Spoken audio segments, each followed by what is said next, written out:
Hello, welcome to Hila-P Sports and Entertainment TV. We are back again, and seriously, viewers, we know how you guys have missed us, and yes, because we are on international break, and but notwithstanding, we are back again to give you all the gists, all what you need to know as fans football is concerned. CBN, welcome to the show. Thank you very much. And kudos to Samuel, who is behind the camera. You are here with us, and we will give you all the best. Let's run down what is happening in the international scene. Let's start with the Super Eagles. Let's start at home. And CBN, I know it's not easy for you. It has not been easy because I called you over last time, and last night. My heart is broken. How Nigeria has been fair, how you see them, and seriously, it's not a really nice one, a very nice news out there, right there, in South Africa, going there to even to come from behind to draw against South Africans, which we are. So the best result that we're supposed to get in that particular game is a win, and I'm shocked, although not surprised, because I never see the boys that are doing when Osimhen were left went out of the game, against Rwanda. I know that it's going to be a big problem going to South Africa. What can you say? Let me just say how you see that game. What can you say about the Super Eagles? Seriously, I am pained. It's hard. Are you sure you are pained? You are smiling there. You say you are pained. Of course, I'm not going to kill myself. Okay. But it's quite unfortunate that we found ourselves where we are at the moment. Yes. I think this situation that we are at the moment is as a result of a lot of bad decisions and bad performances and so many issues in the Nigerian football as a whole. So for us to find ourselves where we are at the moment, it's such a shame, because we expected the Super Eagles to, at least by now, to be very close to qualifying for the World Cup. Yes. Considering the kind of teams that that are in our group. Teams like Zimbabwe, Lesotho, Rwanda, Benin Republic. These are normal teams that we should be blowing away week in, week out. But unfortunately, we got some draws. We just have 2 wins and even lost to and series of draws. So it's a very bad thing. And the match against South Africa, even though we were already in a tight corner already, so everybody hoped, because now these days we only hope. We don't even expect Nigeria to defeat teams, to blow away teams, but we only hope that they can win somehow. But like you said, Osimhen got injured. We still hoped. At the end of the day, it did not work out. So for now, it's game over. Okay, looking at them right at the moment, the Nigeria Super Eagles no longer have the ability. Or can I say? Let me use the word. They no longer have their destiny in their hands, because now they'll be praying for a team like FIFA to punish South Africa because they fielded Mokena, who is supposed to be out, because of the discipline. Yes. And now look at what is happening at the moment. Even if FIFA goes ahead and they remove the point, because the dot point out from South Africa, they are presently they're 17th. Removing 3 points from them, they will be 14th, right? Isn't it? Now 14 points, and Nigeria we are in 11 points. Now you're expecting South Africa also, okay, because the destiny is no longer in your hands. You're expecting them to lose this game, only at 2 remaining games, which is not possible. I'm not saying the possibility. It's not possible. Now where it would have worked in their favor had it been Nigeria won that game against South Africa. That's why Nigeria can be able to say, okay, there's a possibility they can be able to. But for me and for us, who are in Hila-P Sports, we don't see the possibility of Nigeria surviving this. I think it's over. I think it's over for Nigeria. It's because I've been cracking my head to see if there's a way I can be able to fathom a possibility for them to be able to succeed this time around. But I'm not seeing the possibility. No, I don't think the possibility.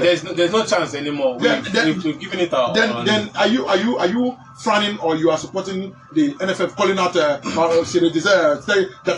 only calling him out that he's the cost of he has been so poor against he was poor against Rwanda that he came in as a substitute and also was substituted before the 90 minutes, and also fell into to push the Super Eagles up ahead against South Africa. NFF ruling him, calling him out. Isn't that victimization? I think it's wrong from them. It's wrong for them to pick one player, and maybe put the blame in one player. This was a collective effort. This bad situation, this sorry state that we are in, started a long time ago. Thank you. It didn't just start with the match against South Africa in South Africa. Yes. It started a long time ago. So for the NFF to mention one player, to call one person out, is very, very, very wrong. And Nigerians are really not happy about this. They have fun at it, and seriously, it is not supposed to be.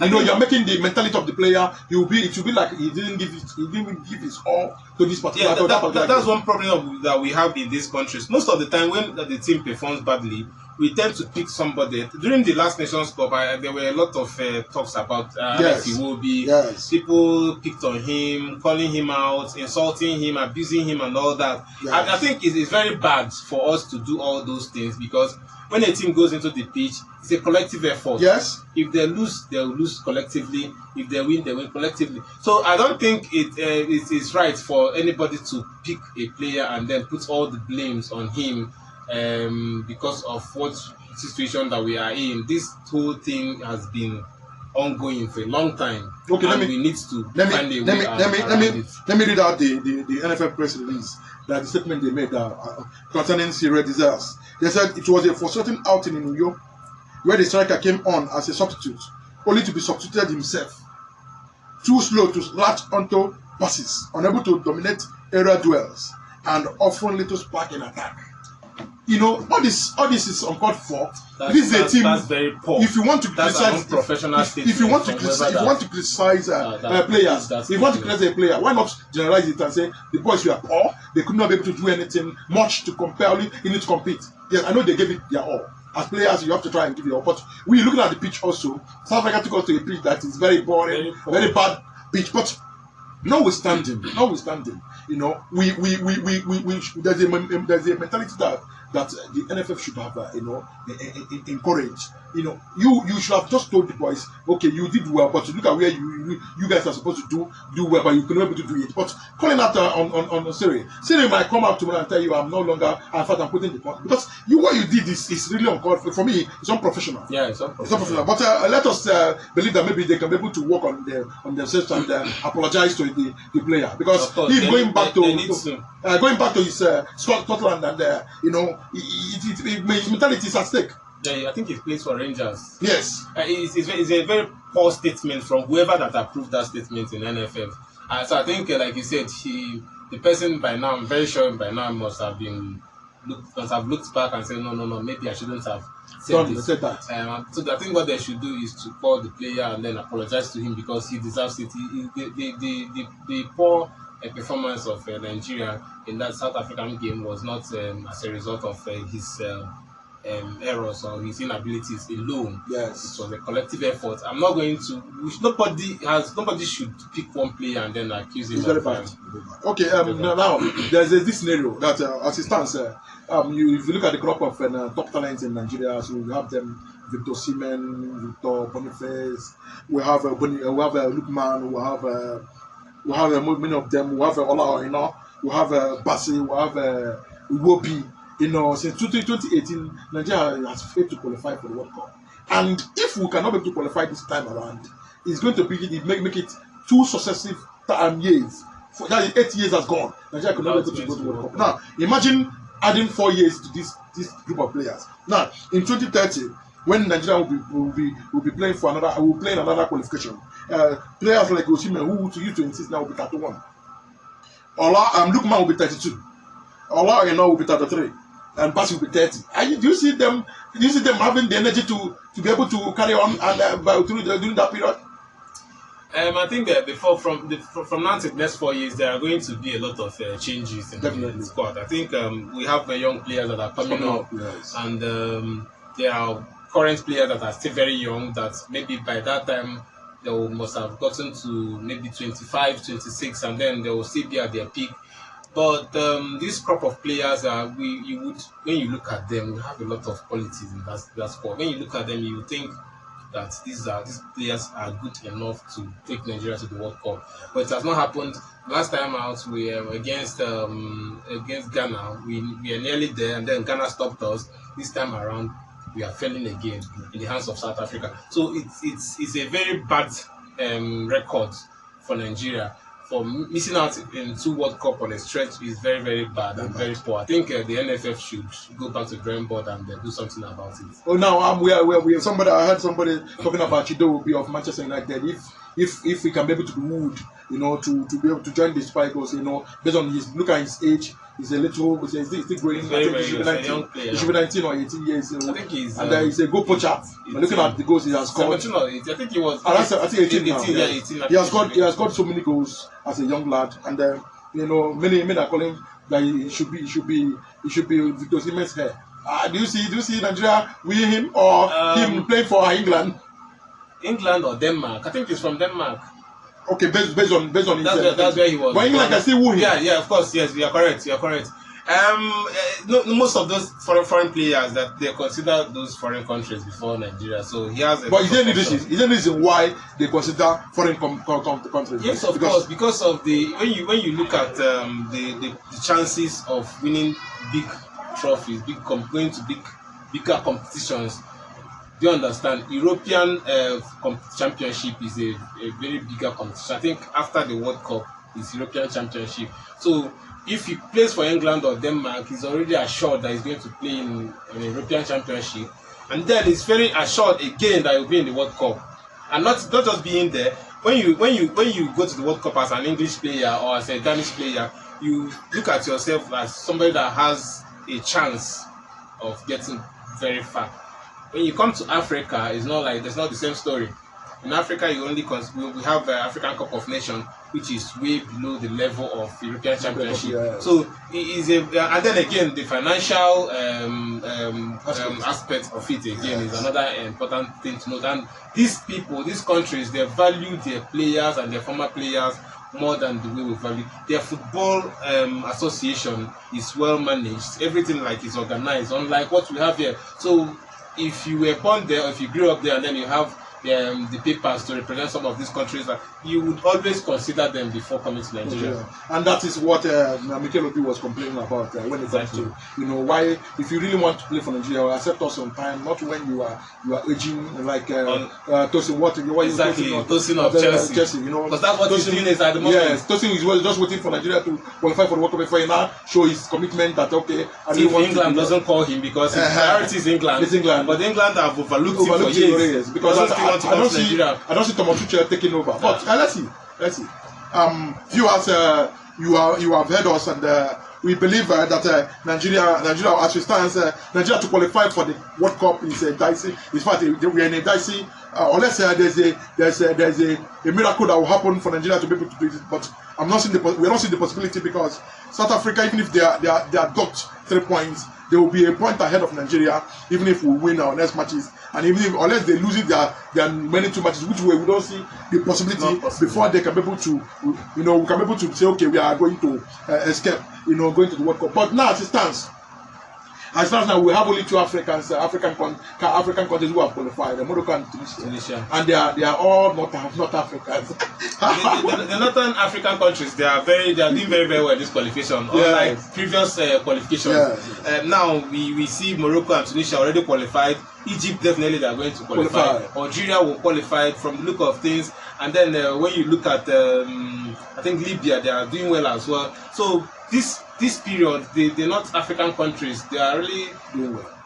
Pushing very well. Really doing well. Unlike the previous qualifications when it was mostly West Africans and other African countries.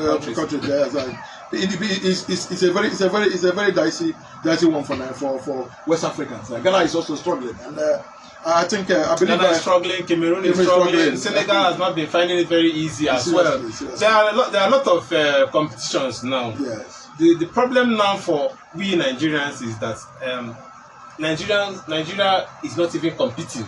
Yes. We are not even competing in our group. Most other groups, you see teams having 18 points, 17, second place will have 17 or 15 points, or you see teams having 20 points, 21 points, and second teams will be having 18, 19 points. I think I need to help out in that, because if you look at Group A as it stands right now, we have two countries who have been eliminated. We have Ethiopia and Djibouti. They have been eliminated. While we have Egypt with 20 points, with 14 goals difference. We have Burkina Faso 15 points, 12 goal difference. The second. Then we have Sierra Leone, 12 points with 2 goal difference. Then Guinea-Bissau, 10 points with 0 goal difference. Now these are four-man horse race in Group A. And do you see country like Burkina Faso playing out there and the what you call and the playoff here? Do you see them? Yes, of course. With 15 points, if they can get up to 4 points, it's remaining two matches. So if they can get at least out of 6, 4 points in the last matches, I think they will qualify as one of the 4 best second place teams. That's the problem with Nigeria. So, but let's just continue and go through other things. But then Group B, Senegal, they are in 80 points, 10 goal difference. Senegal, you know, the Republic of Congo, the Republic of Congo, 16 points with 7 goal difference. Sudan, 12 points, see, with 3 goal difference. In third, DR Togo, 7 points. Togo have been eliminated. Mauritania eliminated, and South Sudan eliminated. Yeah, now we have only three horseman race: Senegal, Congo, and Sudan.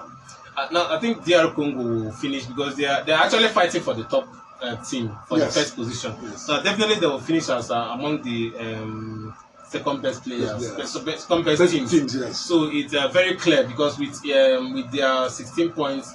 If they can get just 1 win out of them, they will definitely be among the. Yes. Then Group C, South Africa in 17 points, where Nigeria lies with 8 goal difference. Then Benin, they are in 14 points. You are 14 points with many goals difference because I can't even on that, but we are taking 5 goal difference. 5. Then Nigeria, they are in 11 points with 2 goal difference. That's a very shameful. Rwanda 11 points. That's a very shameful. With 0 goal difference. So Lesotho the same thing. Then only Zimbabwe have been eliminated. Zimbabwe with 4 points and 6 goal difference. It's very shameful. For Nigeria to be facing the likes of because if you're looking at Nigerian opponents, you know, we have Benin, Rwanda, Lesotho, Zimbabwe.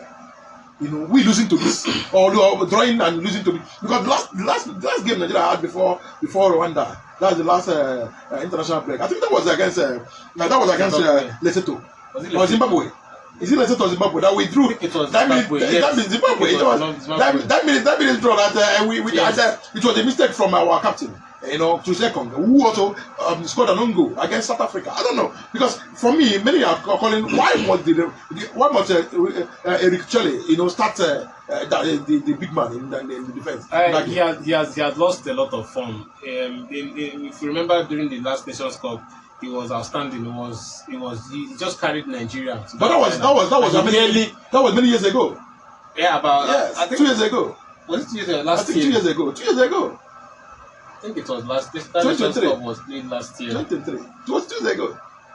No, it was the Nations Cup was. That was 2023 Nations Cup. Yeah, played in 2024. Even at that, we have 2 years. It's only 2 years. Only 2 years. Because we are looking at the season involved. This is the second season after that particular game. Now, are you expecting that he's going to beat some player? No. I was just saying that. Maybe what the reason why the coach has been playing him, because the coach already believes in him, but he has lost a lot of form. He's not the same player he was back then. So I think the coach should consider looking at other options. This young defender from Brentford, Frederick. Yeah, from Benjamin. Frederick Benjamin has been outstanding. Very outstanding. These last 2 matches, he's a very wonderful defender, and he's going to. I think he's just 20 years. Yes, and we have Dele Bashiru. He's going to. We have Dele Bashiru. We have Bassett. These are players who should have been used. Okay, thank God you watched the game against Rwanda. You saw how good these two with their pairing was. Him and the guys Frederick and the Bassett. Their pairing was so good. Yeah, I not picked injury against South Africa, but at least he has a good. But Osai was very good, and he did well. Came on and so I don't see why better. So I don't see the reason why you have options. A player who cannot be able to raise his leg, because Nigerian supporters were so angry. They were comparing how can you be playing a player who is already going off. Yes, he did well in the club, in the Nations Cup. But come on, man, you need to start. You have a tempo. This is a team that played very well against Rwanda, and you won that game. And against South Africa, away from home, you should have started the same lineup. Why? And I believe, okay, now looking at Almefe, there's some Messi players. Normally I know that yes, it's not easy, but for me personally, I don't see Ndidi with doing very. Ndidi is no longer Ndidi. Yeah, yes, of course. I think he won the game. Yes, So it's no longer the Ndidi we used to know. At all. The enforcement and all those big left for me. I think I would have considered Rafael Yedika in that position than Ndidi. But somehow the coach felt Ndidi was a better option, which didn't go down well at the end of the day because Moses Simon was also awful. Yes, he was awful. I saw the first half, and it was so boring. From that 11 position, he was so awful. Crossing the ball, you cannot be able to. You try to be able to make any cross or nothing. He was nothing. And if you look very well in that game against South Africa, when it comes to who to take 7, even the Lookman was trying to take his position from the left. And we have also Simon who's on the left. Nobody. If you look at that the right side, up there, which is 7 position. Nobody. If you look at that game, you watch that nobody was operating from that time. Yeah, and exactly. This is a problem that you need to fix. Even against Rwanda, it happened. What position was Lookman playing? We have Iwobi who is playing 10, and Lookman, you are playing 8. Or what are you? Where exactly are you playing? That we saw you roaming around within that left wing. He was just anonymous. And the coach maybe would have made a switch. Maybe take off Simon and bring Chukwueze. Bring Lookman to the left, and then bring Chukwueze to the right. And I think when Chukwueze came in, it was a bit balanced. But I don't know. It took a lot of time before he was able to find out bring him. So does it mean that Chile the Messiah? Is he the one to take Nigeria forward, or do you see? No, I don't think he is. But unfortunately for us, we may not have any other option than to make do with what we have with him at the moment.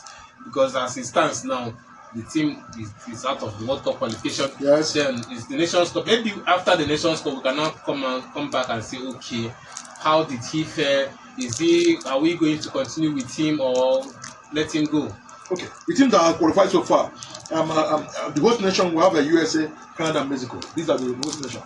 They are qualified, for the World Cup. And we will have in Asia, we have only Australia, who has already qualified from that. Then we have Australia, Iran, Japan, Jordan, South Korea, and Uzbekistan. Yeah, these are how many in Asia?